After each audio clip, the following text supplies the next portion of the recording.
So this is my first video for a channel on YouTube I have been wanting to start called Philosophy Now. Its basic premise is that our current world leaders are not introducing philosophy that is empowering to our youth. In essence, we have this hierarchy of elders that really don't take seriously and take for granted the future of human generations after their time here. Not only that, but they take for granted what it means to be a person who is mortal with limitation.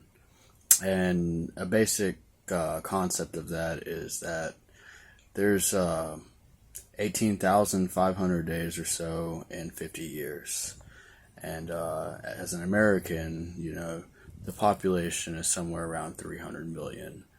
So when someone gives out a number or they say they are capable of something, it really needs to take into account quantification of givens.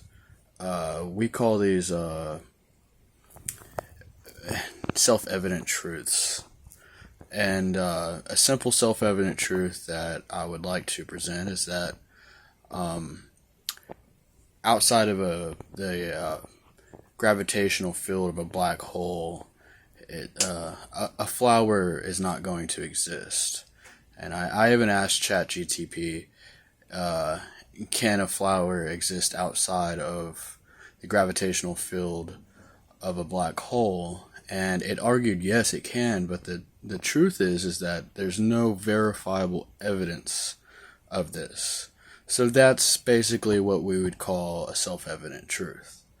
It's simple in its observation, and the argument beyond such is it needs to be scientifically verifiable. So anyway, this is just an introductory video, and it would be really nice to have actual discussions with other people on these topics instead of presenting them unilaterally. So one basic thing that I wanted to kind of bring up in this first video is a DMT experience. My first DMT experience was anything and everything they've talked about with transforming balls of Fabergé, as Terence McKenna put it, and a whole slew of experiences within a short amount of time.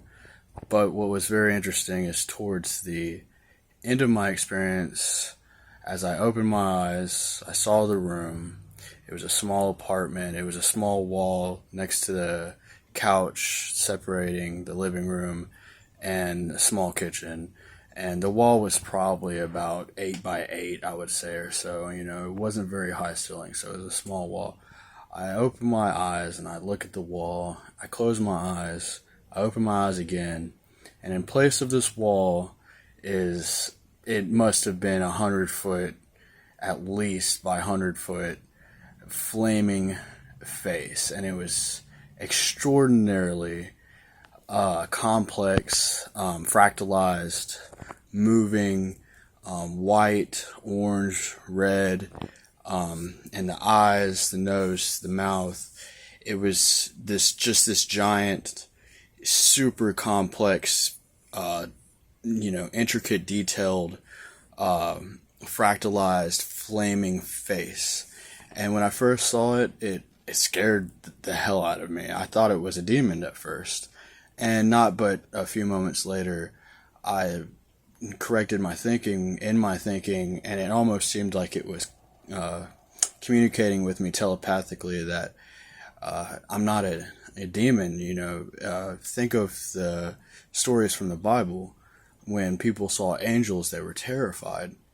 And that was basically how I was. I was terrified, but this face, in all of its complexity, was not gruesome. If anything, it was beautiful. It was just so far beyond the imagination. And in that moment, I realized this is an angel I'm looking at. And basically, it was looking at me saying, I see you, you see me. And it was just more or less confirming what I kind of probably needed, because as a Christian, my faith had gone down the hole since my father had passed away 5 or so years earlier. And I was really looking for answers and to whether or not the spiritual realm could truly exist.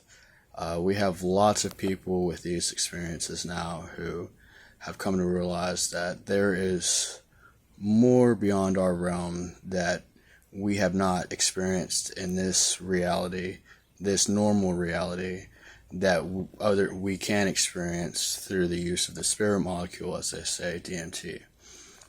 So anyway, I'm not really gonna go on about that, but it's interesting. Terence McKenna, he's referred to this concept of the transcendental object at the end of time, and I've pondered the what the meaning of this is, but without getting into the intricacy of what that could mean, one of the concepts that Terence McKenna has spoken of is our use of language, how we communicate. And, a lot of us have had experiences and festivals and dance parties where we've experienced kind of a higher level of communication with each other on a more physical realm that we could kind of feel without actually having to say things in normal human language that we consider normal, which is that of, basically matrices, whether it's English or Spanish or mathematics. They're all matrices that are human, fabricated. They're tools for us to use. But beyond our matrices of language, we have higher orders of language and communication. Sex being one of them, dancing being one of them, physical body language in general. So one of the things that I think is probably to be considered in our time now, where we have what seems to be false prophets and philosophies being put forward by people in the entertainment area and people in the political arena, is that we don't even understand entirely yet how the black hole at the center of our galaxy works. We're still trying to figure that out. And there are new postulations by people who are, they're dedicating their current careers and lives to developing quantum computers that function well. And they've come to understand that it's possible that a black hole can function as a quantum computer, which is very interesting. But just the simple notion that our whole existence, our consciousness, our ability to have transcendence, transfiguration, and just the concepts as simple as love and joy don't exist without a black hole, as far as we know. And so here we are, we have, world leaders trying to debate over right and wrong, and we have cops that, enforce laws as mundane as ticket writing, for traffic violations, be it that you haven't, gotten your vehicle inspected in time, and you don't have insurance, and basic laws to provide more safety, as they say. But it's just, in retrospect, we create all these matrices in our reality as creative beings, but yet we still don't even understand entirely the nature of our creation, how we are created, what, the forces that have arisen to a life of soul and creation as we know it now. And I refer to soul, it's as simple as Jimi Hendrix is a part of my soul. His soul is a part of my soul because he has changed who I am through his creative forces and his appreciation and love, and that has had an effect on who I am.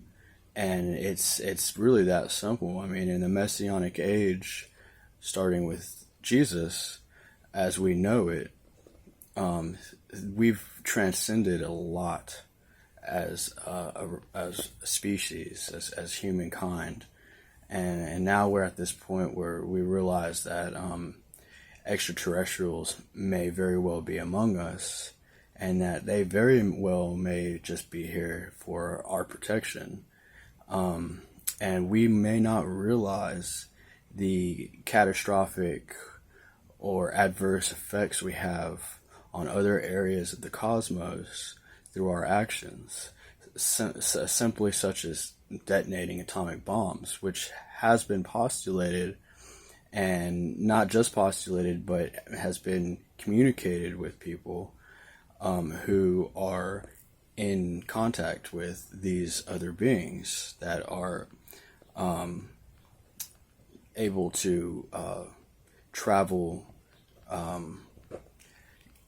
from galaxy to galaxy potentially.